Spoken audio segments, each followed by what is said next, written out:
4.3 of AICE International History. You already know the drill, so let's just get straight in.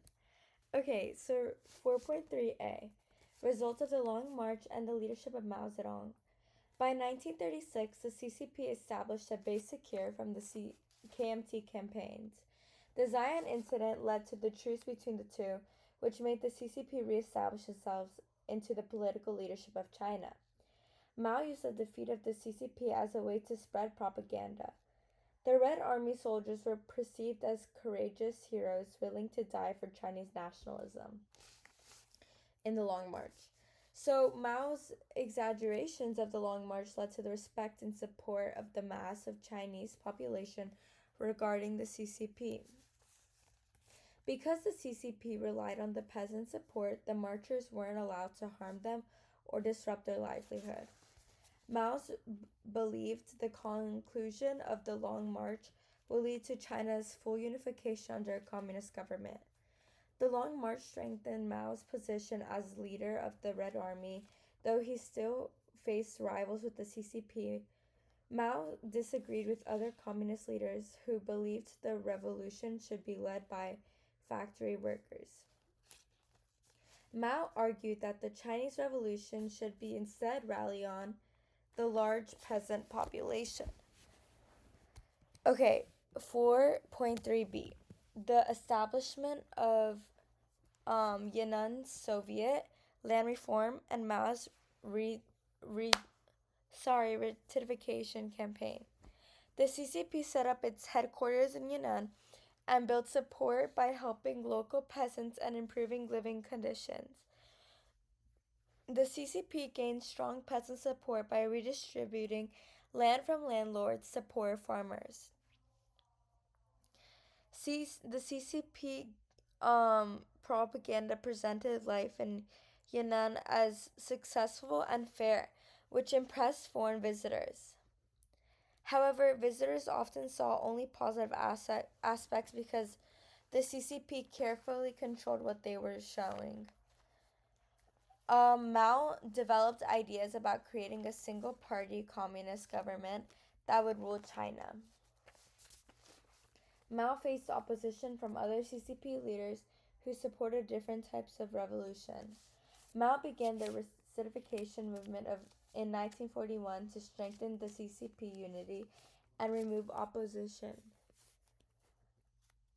The movement became a violent purge where they were arrested, tortured, or forced to commit suicide. By the end of the ratification movement, Mao had secured full control over the CCP. 4.3c, the impact of war with Japan after 1937. CCP propaganda about success in Yunnan helped increase support for the party. The CCP spread its influence by sending leaders to the rural villages and building support among peasants. Some urban workers and small business owners also began supporting the CCP because of dissatisfaction with the KMT. Roblux had already taken control of Manchuria in 1931 and increased its influence in northern China. In 1937, Japan launched a full invasion of China, starting the Second Sino-Japanese War. Early resistance to Japan mostly came from Chiang Kai-shek's nationalist forces. Japanese forces quickly captured major Chinese cities and caused widespread destruction and suffering. Chiang tried to slow the Japanese advance by flooding the Yellow River, which caused huge civilian deaths. The CCP used propaganda to claim it was defending China more effectively than the KMT. This propaganda helped the CCP gain more recruits and present itself as a true nationalist party. 4.3b, Unpopularity of Chiang Kai-shek's and the Kuomintang. Support for the KMT had already been declining before the invasion. Many peasants and workers lost faith in the KMT after Chiang removed communist reforms in 1927. The reforms introduced by the KMT were often weak or poorly informed. Peasants saw little improvement in their lives, and land ownership stayed concentration among wealthy landlords. Many people believe the KMT government mainly protected the interests of wealthy elites.